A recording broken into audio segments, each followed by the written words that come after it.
Well, hello everybody, and welcome back to part 2 here of our Carver Silver 9T. And I want to start out the video here with a couple things. Number one, I want to show you something. Any of you that own one of these, you may want to be aware, at least on this particular one that I found, the way this is the light board. This actually just produces the lights for the meter. And yeah, this is like everything else. It's kind of different. There's this great big power resistor and then a couple of Zener diodes that they use as the dropping network to run these two little incandescent bulbs. And the big power resistor just kind of hangs by its leads like this, and the board is physically mounted to the back of the meter circuit like this. And the problem that you run into is because of how tight the bend is on this, what I noticed is the only thing preventing this from shorting to chassis is this piece of spaghetti tubing. And if you look on this one, it's already worn about halfway through. I don't know if I can focus on that well enough that you can see, but see the flat spot that has worn through it? So you really want to be careful with this. I think they would have been better off attaching the resistor to the front side like this, which is what I may do, so that doesn't happen. I don't know what would happen if one of these shorted to ground. I didn't check the schematics, but I'm sure it wouldn't be good. So I'm going to move that around. And also, these are burned out, these bulbs, in spite of the Zeners and all this stuff. So the owner mentioned maybe converting to LEDs.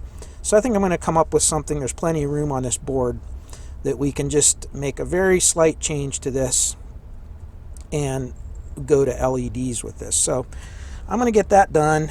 I'm not going to worry about it right now, but I probably will swap these two wires around so that we don't have to worry about that shorting out.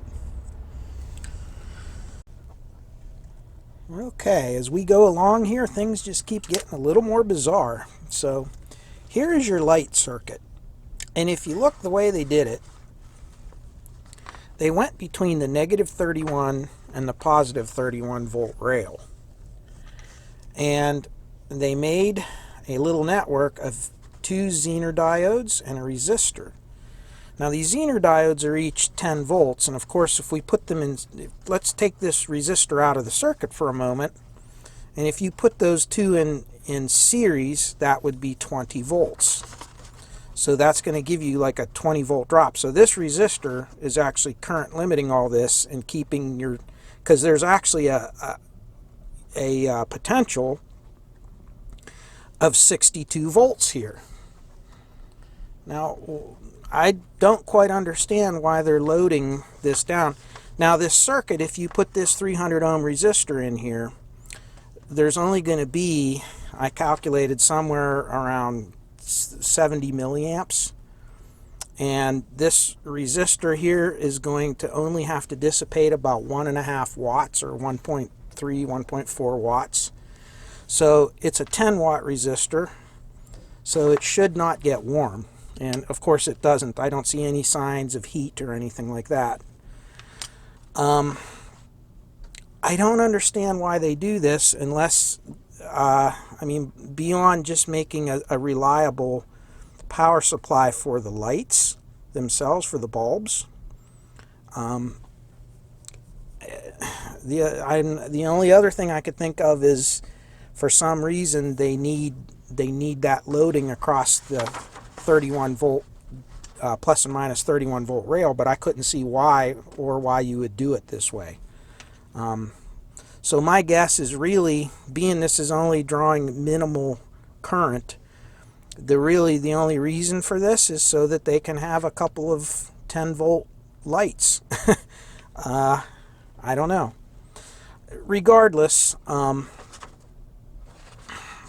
these bulbs here are incandescent, and I don't really know how much current they draw, but I can probably, if one of the bulbs is still good, I can probably put 10 volts across it and measure the actual current draw and just see how much these bulbs draw. Again, I just can't see how that's going to matter a whole lot, but or why it was done this way, but there it is. Everything on this amp, the design is kind of just over the top different. So anyhow, that's where we're at with that. I'm probably not going to mess around with replacing the bulbs right now until I have a better understanding of why they did this in here. For, you know, with my luck, there has to be some perfect current draw or something on that 31 volt supply, plus and minus 31, and this is the way they do it. But I just can't see that being the case, but who knows. Anyways, I did move the resistor to the other side of the board so that it can't accidentally touch ground and cause any problems there, and I'm just going to put it back in as is, and then we'll return to this a little bit later. Alright, we got most of this set up so that we can begin our alignment tests. But before we do that, I want to get into a little bit of why we're doing what we're doing here and kind of how this thing works. The way this amplifier works, I knew I remembered seeing something similar to this in the past. And sure enough, again, nothing's new under the sun. So back in the 1980s, I purchased a receiver by Techniques. It was a Techniques receiver, and it was a Class H amplifier. And Class H and Class G are kind of a little bit unique how they work. We're all familiar with Class A amplifiers and of course the Class AB.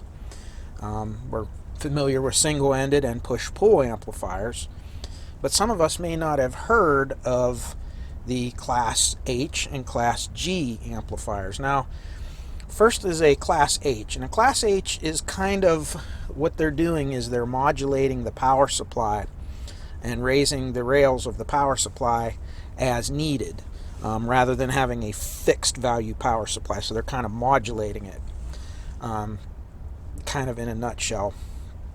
And a Class G amplifier is actually where you have stepped power rails that come in as you increase power. This amplifier, when you look at it, now that I've kind of studied it a little longer, is kind of a combination of the two. So at the front end of the power supply, you have this triac and you have this transformer. And the transformer is actually just working off of a chopped signal. And that signal is being chopped and adjusted by this triac. And like we said earlier, the transformer and the power supply is kind of run at a kind of an idle state, so that number one, you don't draw as much current at idle, and number two, you don't create as much heat and things like that. So in that case, you would kind of call this a Class H amplifier, or at least some sort of a variant of a Class H, because you are modulating or varying the DC rail, the power supply. Now on top of that though, as we saw in the schematic on the power output section, you do have what Carver calls the commutator sections, and those commutators basically comprise what we would refer to as the Class G amplifier. So this, I guess this would be a combination of Class G and Class H. I don't know. I mean, it's kind of the roughest way I could explain it, or that I see it. And again, any of you electrical engineering types out there would like to chime in, that'd be great. I've had a couple really good comments about these too. And one of the things about this amp, and one thing I would also like to bring up, is that I stand corrected on what the Silver 9, with the T in Silver 9T stands for. It is not tube or transistor, but it actually stands for transfer function modified, which I guess was a marketing term that Mr. Carver used to describe how he modeled the amplifier to create its sound. So if you try to look up transfer function or transfer function modification, you really don't get a clear definition of what it is, a scientific definition. Maybe what transfer function modification is, where you would take the signal of the reference of what you want, like for instance the tube amp that he's trying to model, and then the signal of the amp that he created and is testing, and somehow subtract those out to look at only the difference between the two.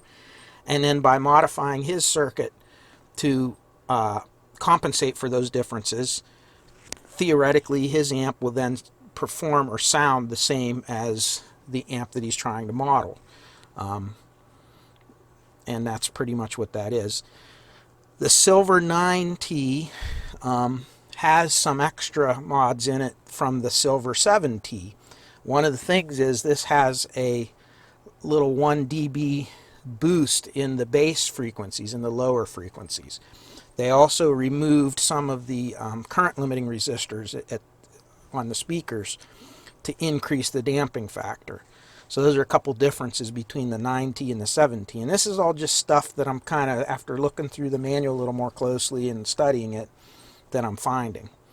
So anyways, the name of the game with this first part of this alignment is to make sure that this triac is firing properly. Number one, we don't want it to come in when it's not supposed to.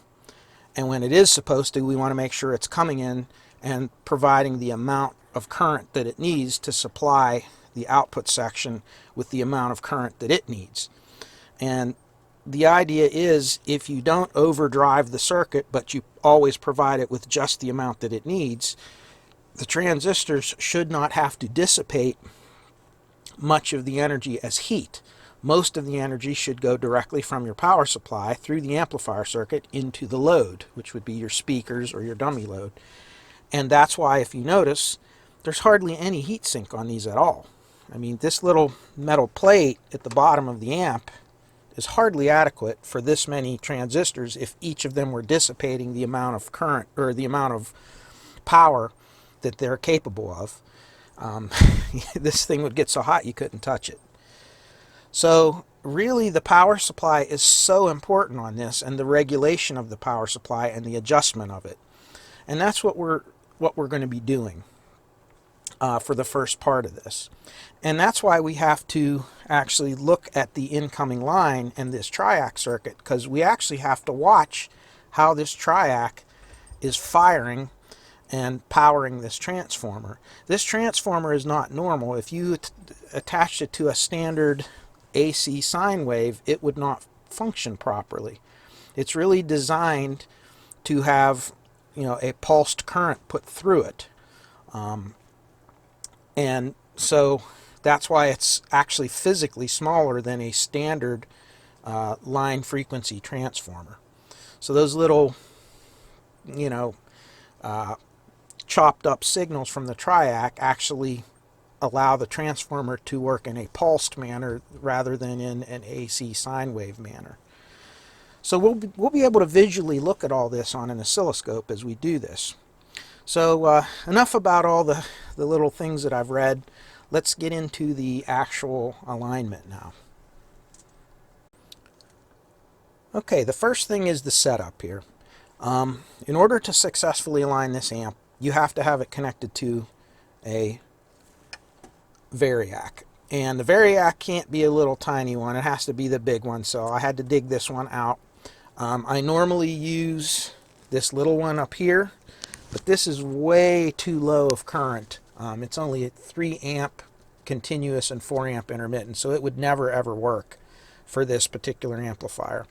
And even this one, I probably wish I had a bigger one than this, but this is the biggest one I have, and it's rated for 20 amps, which should be just barely enough to be able to do this alignment. We'll see though. I've not tried one of these yet. This is the first time I've ever done one of these with this. So we're going to see what happens. The other thing we have to be able to monitor is the actual AC current on the incoming line. So we're going to measure that as well. So there's a whole bunch of things we're going to look at. We also have to measure the power rails with our voltmeter, and we have to measure the output across the speaker terminals. Alright, so step one on this is we're supposed to take a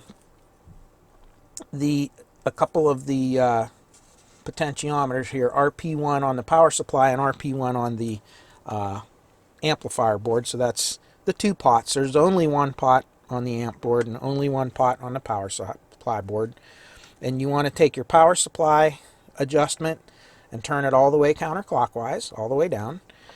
And you want to take your bias pot, which is your idle current bias pot, and you want to turn it all the way clockwise. So this is all the way clockwise, this is all the way counterclockwise.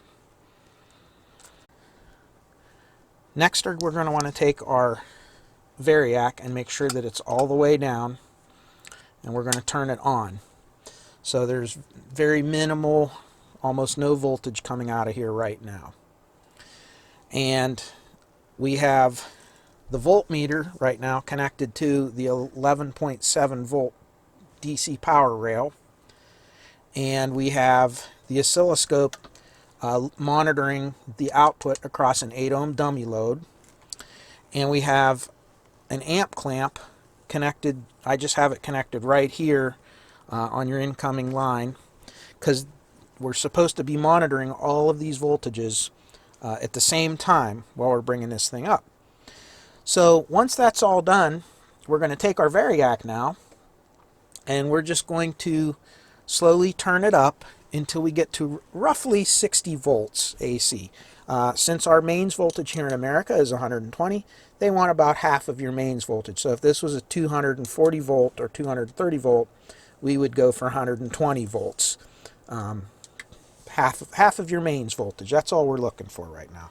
And it's approximate. And the idea is when we're at approximately that 60 volts, this guy right here should be under a quarter of an amp, or 250 milliamps or less.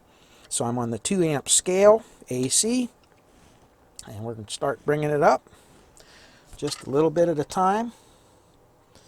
And I'm just going nice and slow, and pretty soon you'll see the triac will have enough voltage that it'll wake up and fire just a little bit.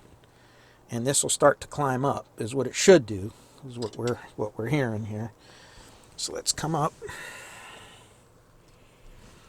I'm sitting at about 50 volts, and there we go.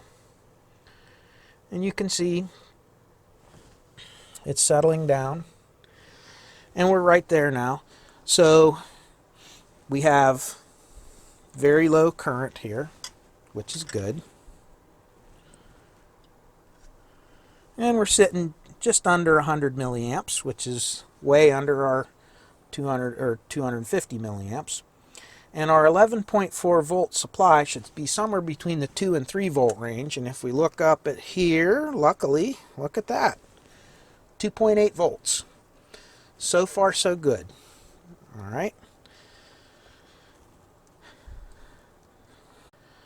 Now for step 2, I'm going to take my microphone and I'm going to kind of put it close to the transformer, and we're going to slowly increase the power up to about 85 volts mains, and we're going to see if we can hear the triacs fire. We should, because this transformer grunts pretty relentlessly when it starts to run. So let's see what happens. And at that point in time, we should see some start to see some action from the amplifier a little bit. So here we go. Putting the microphone down. Did you hear that? And that was the inrush of the capacitors there. So it had a real quick grunt as it charged the capacitors. And we still should be less than a half an amp. And as you can see, we're at 0.42 amps, 420 milliamps. That's good. And now we are going to actually look at the output of the amplifier. Even though we're at reduced power, we are going to go ahead and we are going to put a 1 volt RMS 2 kilohertz signal into the input of the amplifier, and we're going to monitor our oscilloscope for the speaker terminals, what's coming out. So let's look up here, and I'm going to turn it on right now. Here we go.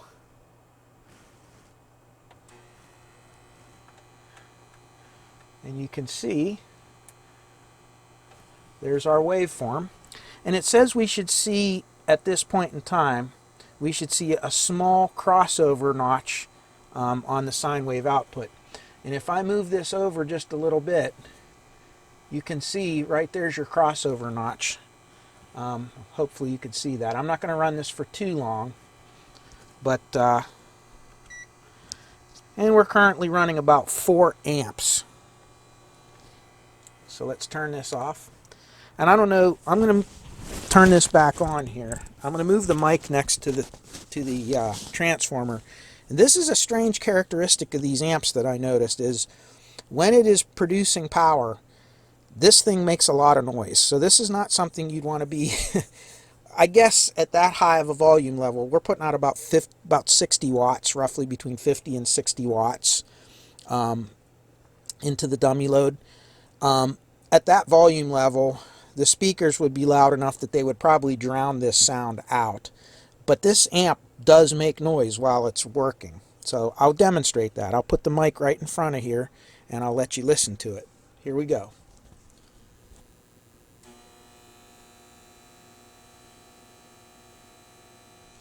And there you go. So if you heard that, very noisy. Again, this is a very strange animal, the way this thing works. But it is actually chopping up that sine wave that's coming in from your mains and supplying that transformer with just enough chopped up current that it needs to give just the amount of power it needs to feed the amplifier at that power level. And as you increase your power to the speakers, that triac will change. So we know that this all works so far. So the first part of this test is good. So I'm going to take everything and drive it back down, turn our amp off, and we're ready to go to step 2. So step 1 so far has passed. Okay, I've now moved the probes over to the common and MT2 terminals of the triac. Now this is where differential mode is extraordinarily important. Again, I sound like a broken record, and you're just going to have to listen to me say this over and over again, because I can't stress enough, when you're using an oscilloscope, it's very important when you're working around mains voltage, you never get the ground terminals. I don't even have them connected. If you notice, they're disconnected altogether. You do not want to connect your ground terminal to anything that's live at mains potential. So we're in differential mode, and we're hooked up across this triac, and we're once again going to turn on the unit, and we're going to run it up to its 80 volts again, 85 volts roughly, and we're going to hear it kick in here as we go up.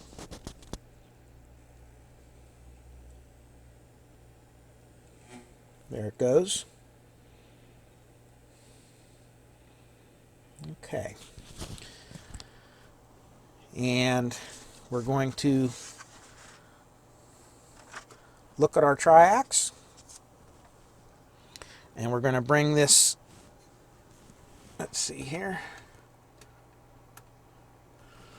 and let's see what our triacs are doing. And this is basically what we have sitting at idle.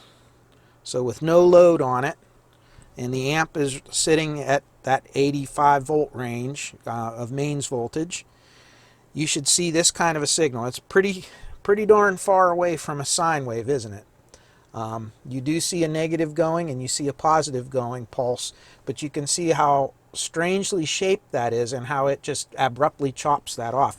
And as you're going to see that this is going to change shape a little bit as you apply more and more power to it. So I'm going to turn on the 2 kilohertz sine wave input on the signal generator, and we're going to see how this changes. And you see how it like gets smaller and bigger as it needs to be? And that's what it's supposed to do. It's regulating. So you can see it's an active power supply. It actually regulates on the fly as it needs it. And this is where I was saying I was trying to get my mind wrapped around this amplifier, in that a lot of times these transients take place very quickly when listening to music. And my question is, how fast can a triac fire and change the current to the power supply to compensate? And of course, it's a balancing act between these capacitors that were carefully chosen for value and the circuitry that's monitoring and firing these triacs.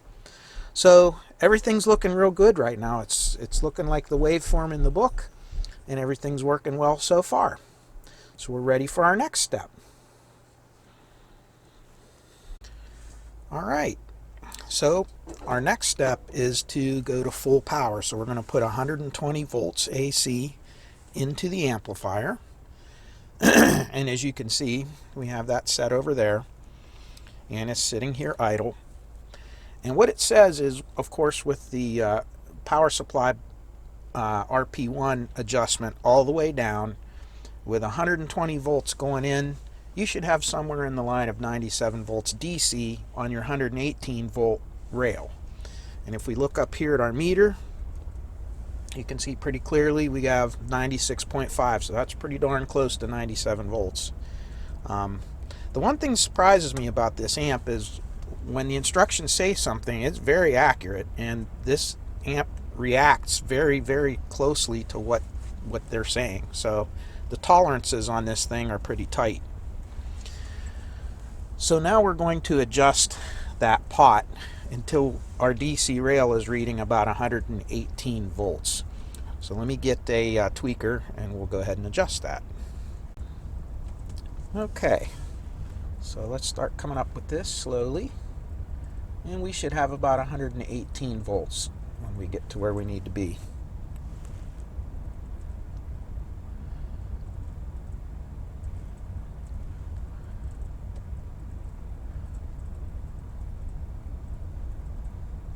And we're just about there. There we go, 118 volts. And everything's looking pretty good. So there we are. And your AC current flow should be less than 1 amp. So we're going to check that real quick and make sure that everything's looking good there. And we're sitting right at about 630 milliamps, which is well under our 1 amp that they're saying. So everything's good there. So now we're going to set our amplifier idle current. So we're going to bias this up. Okay, this next step can be a little bit confusing. We're setting the idle current, and you have to read the instructions in these service manuals many times and study them, and before you can understand what they're saying, because sometimes it's not clear the first time you read it, and you can take it a couple different ways. So there are 2 resistors in the emitter circuit there of your outputs. And if you look, let me see if I can show you real quick. Okay, just looking at a tiny little section of the amplifier schematic, there's these 2 0.05 ohm 5-watt resistors. They're in series, and what they're actually telling you to do is to measure from this point to this point. So you're actually putting your probes on the emitters of these output transistors, and you're reading the sum total of voltage drop across both resistors in series, not across one. This is very important, because if you set this wrong, you'll actually have double the idle current of what you're supposed to have.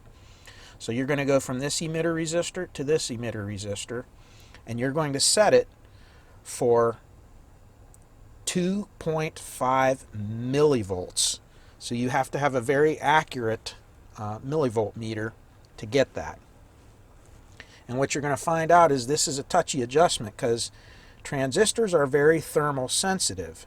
So as you make an adjustment, it takes time for it to settle. And you want the amp to sit idle, and you'll see that your adjustment will drift after a little while. But eventually, if you keep playing with it, you'll get it to stabilize somewhat at the voltage they're asking for, which is the 2.5 millivolts. So that's what we're going to do right now.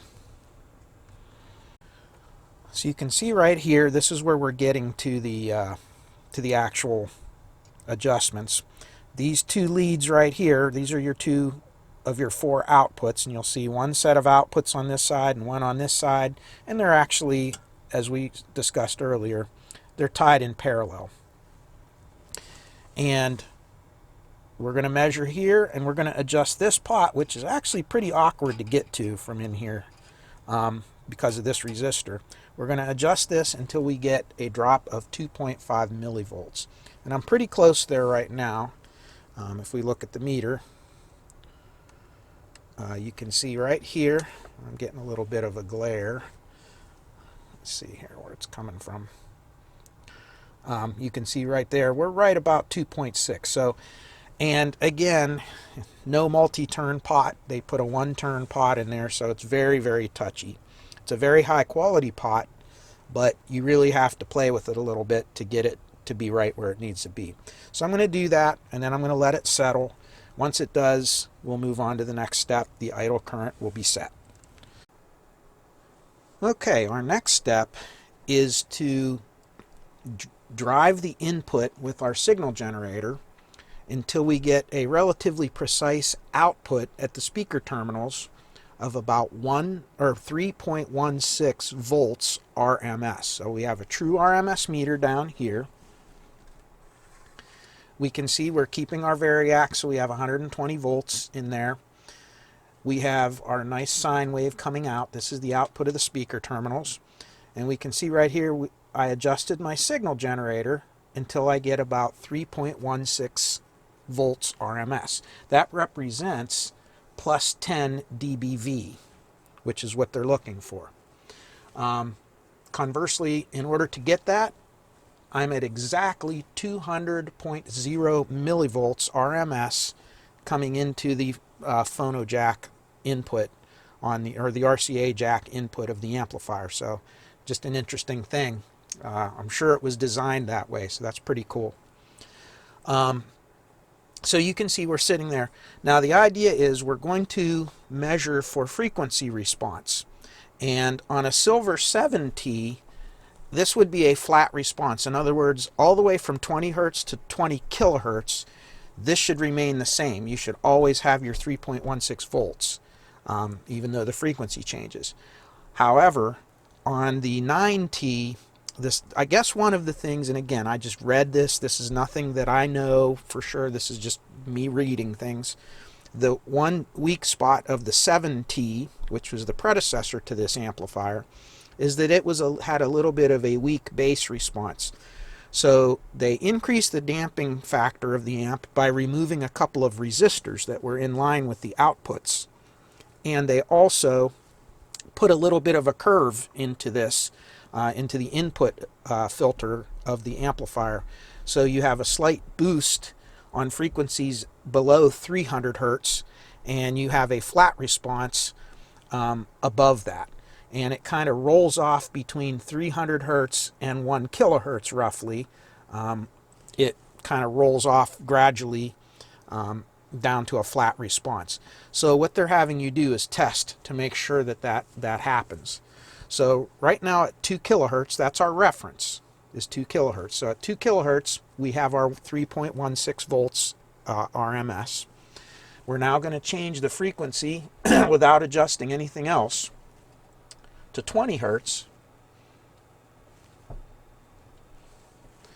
And we have to adjust our scope.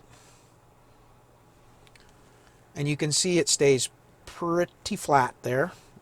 It is a little bit higher. So if you look here, we're at about 3.3 volts from our 3.16. Now, you're allowed plus 1, to minus 0.5 dB. So if we do the calculations, let me do that. We'll make sure that that's where this thing's sitting. So that's a slight bump, but not a full 1 dB, obviously, but there is a bump a little bit. If we go to 20 kilohertz,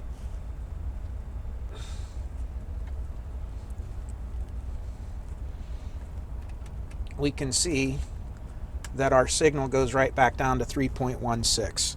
So it's very flat from 2 kilohertz to 20 kilohertz, as it should be, and there's a slight rise at 20 hertz. Now, part of me thinks that that gain is not quite as high as it should be at the 20 hertz because of we're using a variac and not super solid line. And this is kind of one of the issues with this triac controlled power supply, is that at very low frequencies it has to adjust for that extra current and so forth. And again, it is boosting, but not to the degree. So here's 20 kilohertz, here's 20 hertz, and you can see it's only about 100 millivolts or so, 120 millivolts higher. So that's not 1 dB, but it is a little bit of a boost. So there you go. The frequency response at least is pretty flat, and that's at low power. I mean, we're only putting 3 volts out into an 8 ohm load, so you can do the calculations. That's a pretty low wattage. But now the next thing they want you to check is the actual gain. By putting a known signal into the input terminals, we should have an amplification factor of whatever they're requiring here at the speaker terminals, and that's what we're going to check next. Okay, we are on the final part of testing this, where you actually drive it into full power. And okay, let's talk about the good. The good is that since we recapped it and aligned it, there is absolutely no sign whatsoever of that crossover distortion looking artifact on our output at all. It's a completely pure, clean signal. The bad part is 2 things. Number one, the clipping is not symmetrical on this at all. Neither is the waveform. Now, up to about, and of course your distortion is horrendous, your total harmonic distortion. The next problem that we have is that not only is it clipping asymmetrically, and the sine wave is not symmetrical at high power, but of course your total harmonic distortion is high. But at lower power, of course, low power on this thing is 100 watts or so. Everything's good. It's when you start getting up around 100 watts that things start breaking down and not working right. The line sag is extraordinarily important on this, and I can't see, unless you have a special dedicated line in your house, I cannot possibly see how this could ever work properly if your incoming line drops. If the mains voltage drops, it affects it very adversely. So using the variac, I can adjust my line to about 126 volts instead of 120, and it will drop to about 120 volts under load, and that helps a little bit. But the distortion is still horrendous. When you get up near full power, you're talking somewhere in the line of 5% total harmonic distortion, and they're actually wanting you to have 0.5%, which is still not great, but it's 600 watts though, honestly.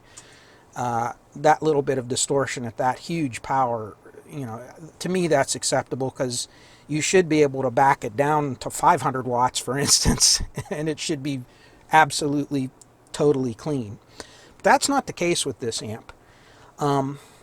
There is no adjustment. There's no symmetry adjustment. There is no DC balance What I did notice is if you measure the two emitter resistors for the PNP and NPN side, when you turn the bias up, they are unbalanced right at the very beginning.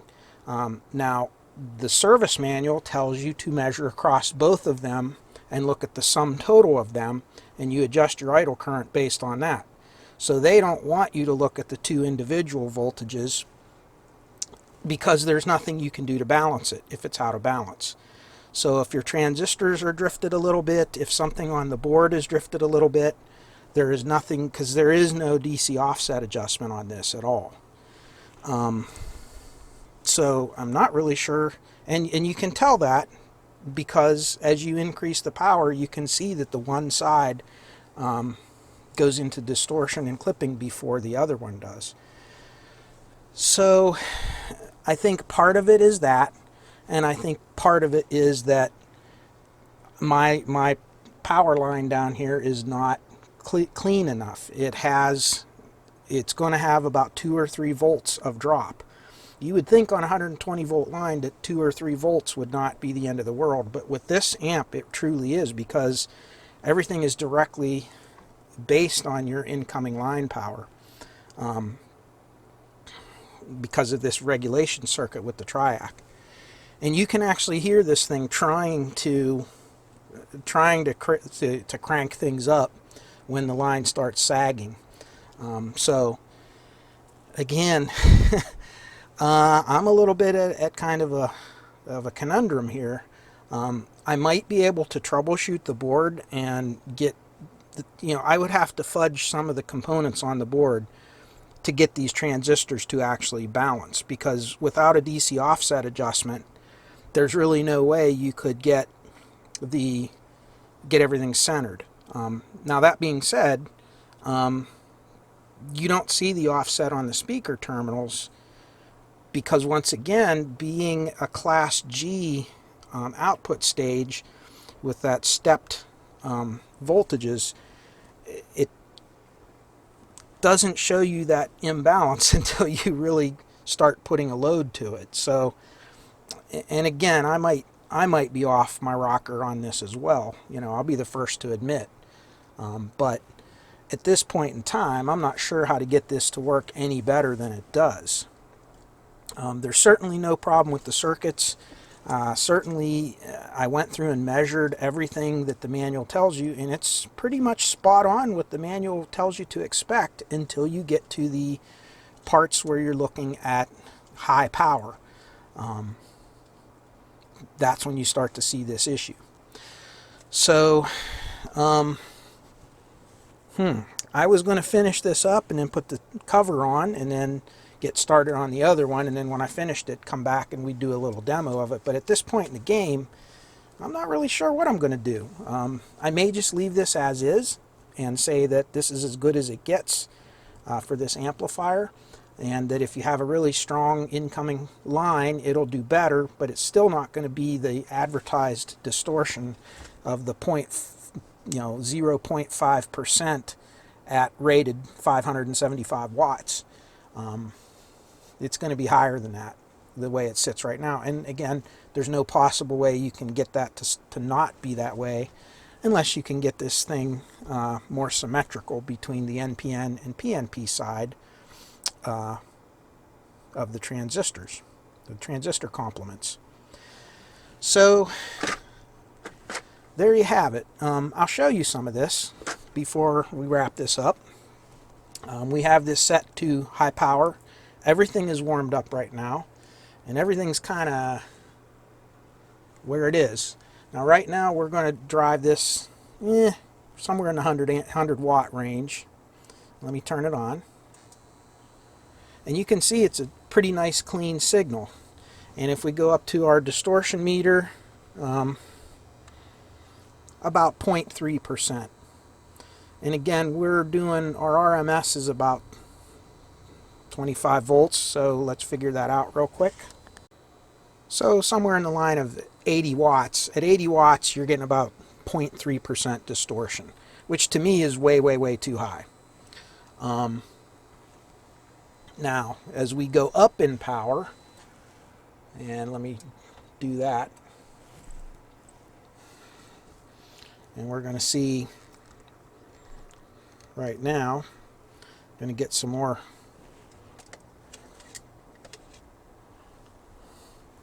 Let's see here. There, you see that better. And you see what's happening to the waveform? See how the bottom is more curved and the top is more pointed? And we are now getting about 7.2% total harmonic distortion. That's pretty bad. And we're cranking pretty high right now. So that was about 360 watts, which is pretty far away from 575. But at 360 watts roughly, we're already up to 7% distortion, and that's totally, completely, unequivocally unacceptable. And the higher we go, I mean, it'll do it, but now we're going to start really getting into some major. The maximum output of this is 68.7 volts RMS into 8 ohms. And you can see there's 67, so we're very close to our max power, and you can see it's already clipping on one end and it's a little bit distorted on the other end. So there is your symmetry's way out. And my big resistors are now getting a little bit toasty. I mean, you can hold your hand on them, but they're getting really warm to the touch now because I've been driving this a little bit. But again, the amp doesn't seem to be complaining about it. I mean, if you touch the heatsink, this heatsink is warm to the touch barely, but not very much at all. Considering the kind of power that we've been putting out on this thing, this heatsink really doesn't get very hot, which is one of the things that they advertise about these magnetic field amplifiers. And really all they mean by magnetic field is they're using a pulsed inductive transformer. This transformer isn't really meant to run off of a pure AC sine wave continuous. It's designed for pulsed AC, which is what that triac is doing. And you can feel when this thing's conducting, this transformer is actually warm. It's not even touching the chassis, so the chassis is not heating it. The core of the transformer actually gets warm from those pulses going through it. So yeah, there it is. Gives you an idea of where we're at. And I'm going to have to do a little more research on this to see. I mean, really I'll have to study the schematics a lot more carefully. But my gut feeling is you either replace components or you live with what you got. Because again, I can't see how. There's nothing you can adjust. You have your idle and you have your power supply adjustment, and that's it. So you have a power regulation, which the power's right where it needs to be. It's not shifting. I mean, it's staying right on the voltage you want. So there's my story. Tell me in the comments what you all think. This is definitely interesting, and this is the first Silver 9T I've worked on so far, so I can't make any kind of a negative or positive statement about it because this is one amp, one situation that I've observed. Now we have the second amplifier. What I may do is put this one together for now because there is no crossover distortion. We got rid of that original problem. There's no hum. Really the only thing is at high power it's not symmetrical and it distorts more than it should. So let's look at the other amp now and compare them and see if maybe this is a kind of a flaw in these amps, or this particular one just has an issue that needs repaired. So I'm going to stop this video right here. I'll get it posted so that you guys can see where I am and give me your thoughts on it, and then we'll go from there. So thank you all for watching, and thank you all for the wonderful comments. I had some very nice, kind words from a lot of you, and I just want to thank you all for it. I do read the comments, and I do try to read and answer the emails that you send me, although I don't always have time to get to everything because I'm very busy with work and other things, and this is just as I can get time to come down here and play.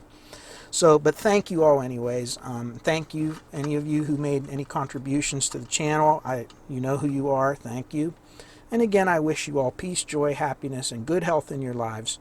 And I thank you all. Till next time, be well. Bye-bye.